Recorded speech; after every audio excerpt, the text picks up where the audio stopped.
En el Vaticano se están viviendo horas de tensión. 5 cardenales han presionado al Papa para que responda con sí o no a varias preguntas que consideran esenciales.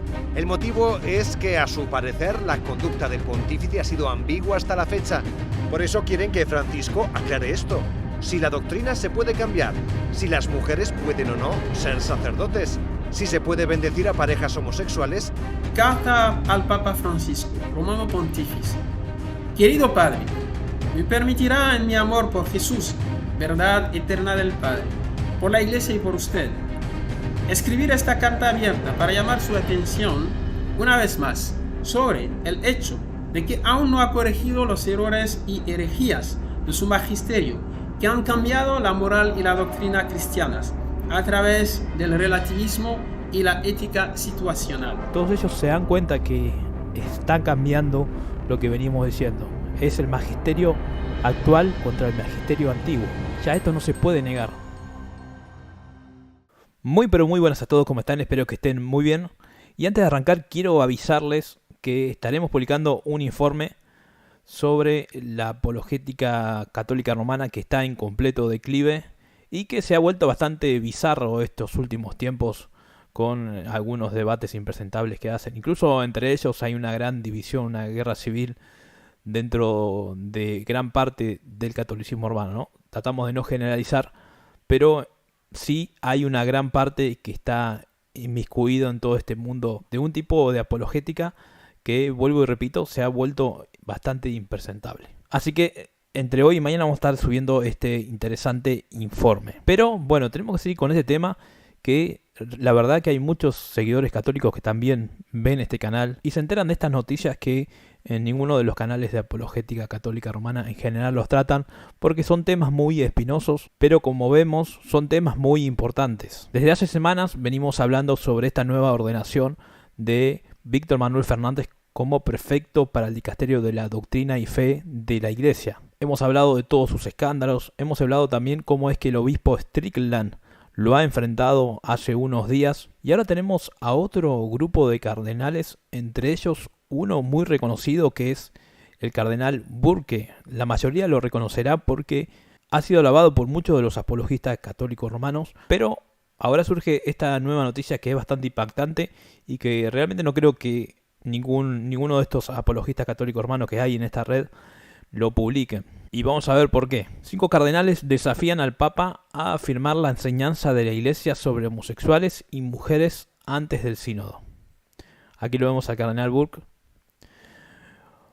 Y dice el artículo: 5 cardenales conservadores de Europa, Asia, África y América han desafiado al Papa Francisco a afirmar la enseñanza católica actual sobre la homosexualidad y la ordenación de mujeres antes de la gran reunión del Vaticano, donde se debatirán temas tan candentes. Recordemos que en el Vaticano ahora mismo se está llevando esta reunión que se conoce como el Sínodo de la Sinodalidad, en donde van a tocar temas bastante complejos, algunos de ellos como el ordenamiento de sacerdotes mujeres y el tema de las bendiciones a parejas homosexuales, que ya hemos visto que Víctor Manuel Fernández abrió la puerta a que eso efectivamente pudiese ocurrir si es que no se lo trata como un tema doctrinal, sino como un tema disciplinar. Pero sigamos leyendo el artículo. Los cardenales publicaron el lunes 5 preguntas que presentaron a Francisco, conocidas como dubia, así como una carta abierta a los fieles católicos en las que expusieron sus preocupaciones. Los cardenales dijeron que se sentían en el deber de informar a los fieles para que no sean objeto de confusión, error y desánimo. Los cardenales se encuentran entre los que han emitido tales advertencias, y sus preguntas a Francisco le pidieron que afirmara la doctrina católica para que el sínodo no desvirtuara las enseñanzas tradicionales de la Iglesia. En particular, pidieron a Francisco que afirme que la Iglesia no puede bendecir a las parejas del mismo sexo y que cualquier acto sexual fuera del matrimonio entre un hombre y una mujer es un pecado grave. Todo esto lo vimos también en la carta pastoral del obispo Strickland de la diócesis de Dallas, que está en sintonía con todo lo que están diciendo estos cardenales. Y es que muchos están viendo que se está abriendo efectivamente esta puerta para bendecir parejas homosexuales como un tema disciplinar sin cambiar la doctrina. Y ahora, cuando terminemos de leer este artículo, lo voy a explicar un poco mejor. La carta y las preguntas marcan el último desafío de alto rango al pontificado de Francisco y su agenda de reformas. Los firmantes fueron algunos de los críticos más acérrimos de Francisco, todos ellos jubilados y pertenecientes a la generación más doctrinaria de cardenales nombrados por Juan Pablo II o el Papa Benedicto XVI. Brand Müller y Burke estuvieron entre los 4 firmantes de una ronda anterior de dubia a Francisco en 2016, luego de su controvertida apertura a permitir que las parejas divorciadas y casadas nuevamente civilmente reciban la comunión. Entonces a los cardenales les preocupaba que la posición de Francisco violara la enseñanza de la Iglesia sobre la indisolubilidad del matrimonio. Francisco nunca respondió a sus preguntas y 2 de sus consignatarios murieron posteriormente. Al parecer, Francisco respondió a esta nueva ronda de preguntas formuladas por los 5 cardenales en abril. Los cardenales no publicaron su respuesta, pero aparentemente la encontraron tan insatisfactoria que reformularon sus 5 preguntas. Se la presentaron nuevamente y le pidieron que simplemente respondiera con un sí o con un no. No lo hizo, lo llevó a los cardenales a hacer públicos los textos y emitir una notificación de advertencia a los fieles. Y acá tenemos la respuesta del Vaticano, del Papa Francisco, que les respondió a través del Dicasterio de la Doctrina de la Fe a las preguntas de estos cardenales. Aquí vemos la firma del nuevo prefecto, Víctor Manuel Fernández, y la respuesta comienza aquí. Recordemos que esta es la respuesta de Francisco. Dice el documento: la respuesta depende del significado que ustedes le den a la palabra reinterpretar.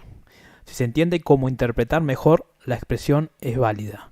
En este sentido, el Concilio Vaticano II afirmó que es necesario que con la tarea de los exegetas, yo agrego de los teólogos, vaya madurando el juicio de la Iglesia. Por lo tanto, si bien es cierto que la divina revelación es inmutable y siempre vinculante, la Iglesia debe ser humilde y reconocer que ella nunca agota su insondable riqueza y necesita crecer en su comprensión. Por consiguiente, madura también en la comprensión de lo que ella misma ha afirmado en su magisterio. Y esto es lo que muchos apologistas protestantes vienen advirtiendo a la Iglesia Católica. Si ellos cambian de doctrina, no es un cambio de doctrina, sino una comprensión mejor de las verdades que supuestamente defienden desde hace mucho tiempo, lo cual ni siquiera los cardenales que le enviaron esta carta lo creen así.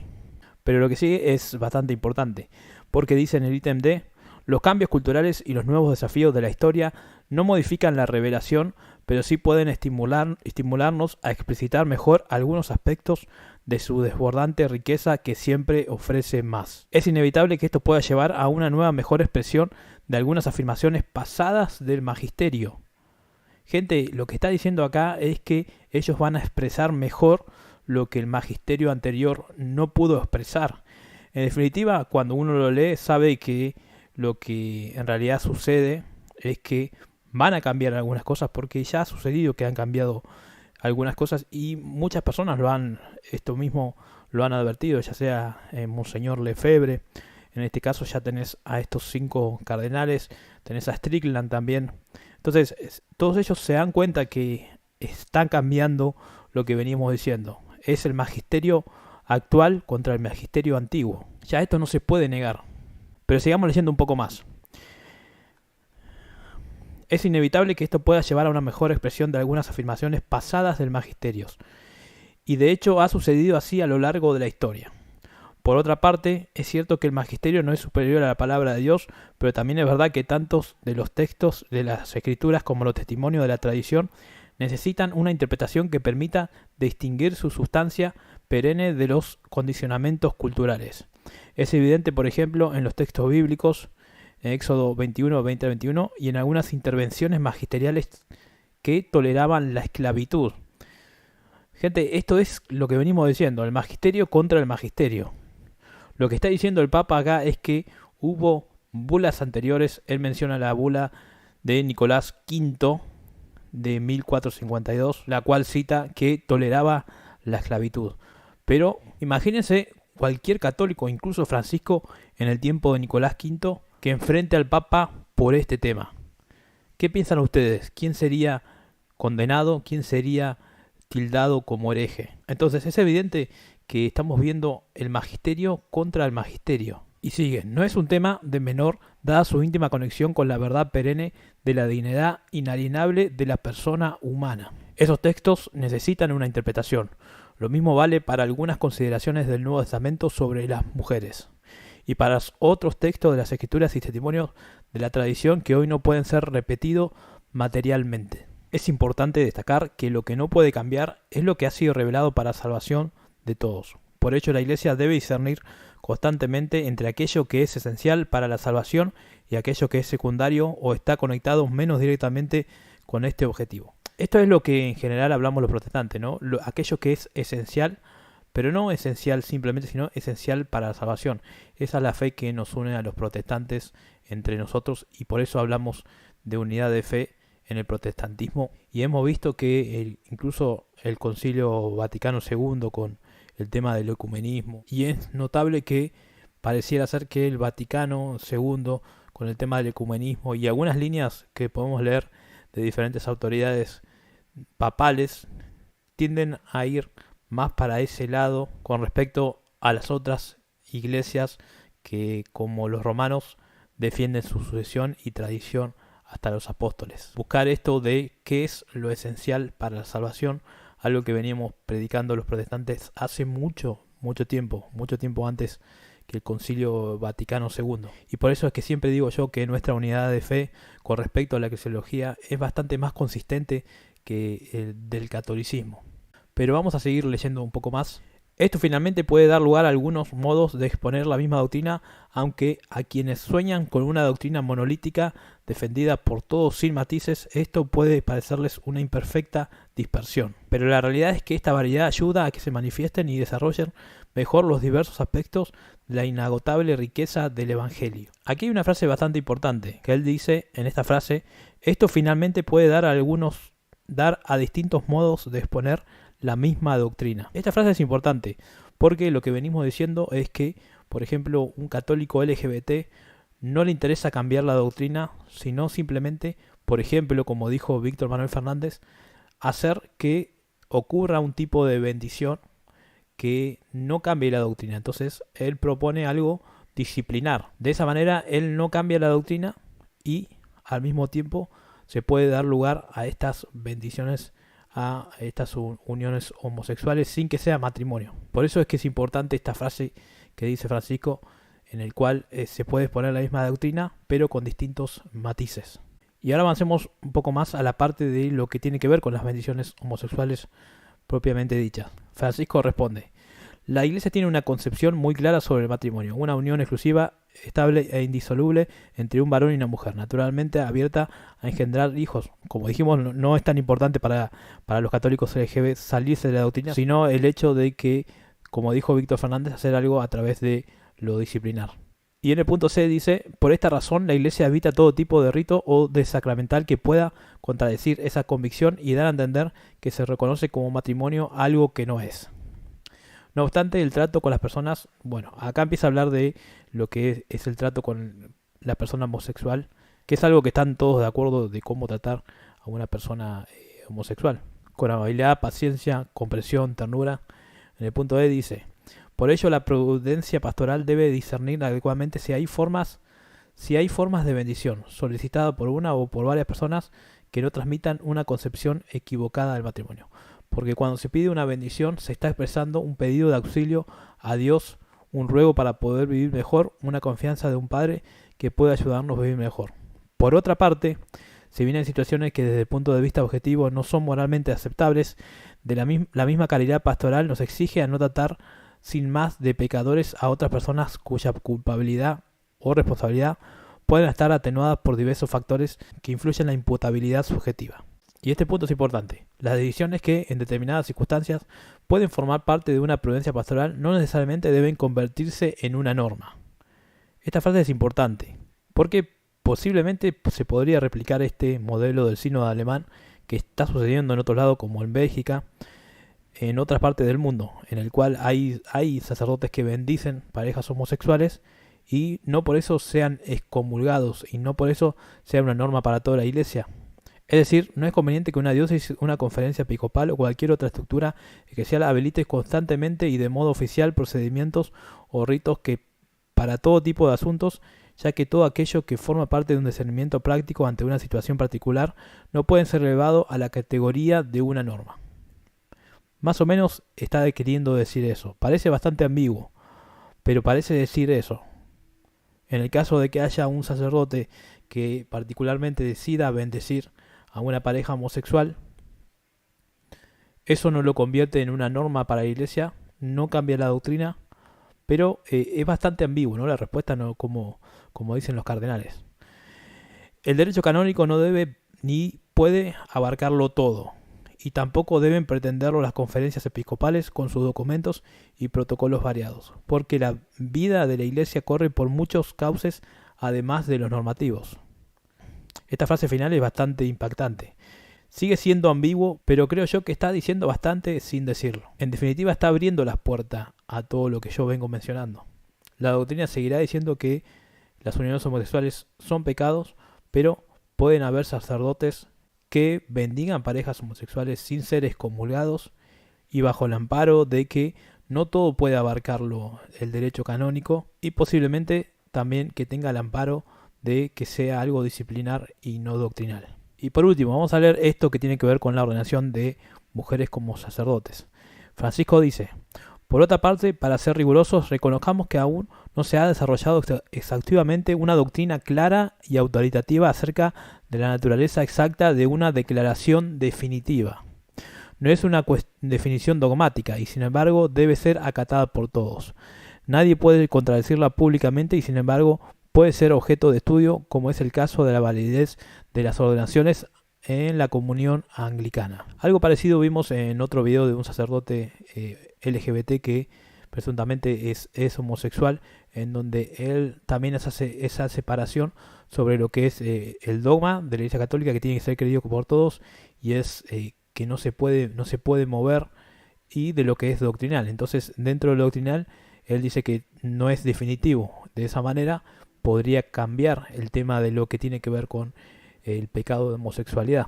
Y aquí Francisco lo lleva al terreno de la ordenación de mujeres al sacerdocio, o por lo menos aceptar a las sacerdotisas que tiene la Iglesia anglicana como válidos. Entonces, esto es bastante curioso, ¿no? Por si me está mirando algún apologista católico romano. Estos cardenales, que algunos ya no están obviamente en funciones, que están en sintonía con, por ejemplo, el obispo Strickland, con también el obispo Müller, que salió en defensa del obispo Strickland muy fuertemente, que eso no lo vimos, pero el obispo Müller defendió fuertemente al obispo Strickland. Pero todas estas personas que pertenecen o han pertenecido al liderazgo de la Iglesia Católica Romana están advirtiéndoles que Francisco viole la enseñanza de la Iglesia. En el caso, vimos en el último párrafo, sobre el matrimonio. Y lo que dicen todos estos cardenales y obispos es básicamente que el magisterio de ahora, e incluso el Papa, podrían estar violando la enseñanza de la Iglesia de los últimos 20 siglos. Y esto lo digo porque hay muchos apologistas católicos romanos que sentencian firmemente, según ellos, que solamente tienen que hacer caso al magisterio actual. Pero si obedecen al magisterio actual y contradicen al magisterio y la tradición de 20 siglos, ¿eso sería efectivamente correcto? Bueno, para estos cardenales no. Sé que hay apologistas católicos que creen que sí, pero es por eso que tienen esas muchas divisiones, en los cuales no son solamente los católicos lefebristas y los católicos sedevacatistas que le advierten de eso, y incluso algunos los condenan a los católicos conservadores, sino que tienen a obispos como Strickland, Müller y estos 5 cardenales que están advirtiendo exactamente lo mismo y que advierten que Francisco no puede violar las enseñanzas de la Iglesia de los últimos 20 siglos. Entonces, deben darse cuenta los apologistas católicos romanos conservadores que están en estas redes sociales, que no es cierto que simplemente tienen que hacer caso al magisterio vivo sin ningún tipo de cortapisa, o sea, de ningún tipo de problema. Entonces, todo este relativismo que estamos viendo, que venimos viendo desde hace muchas semanas, yo no voy a hacerlo eternamente esto.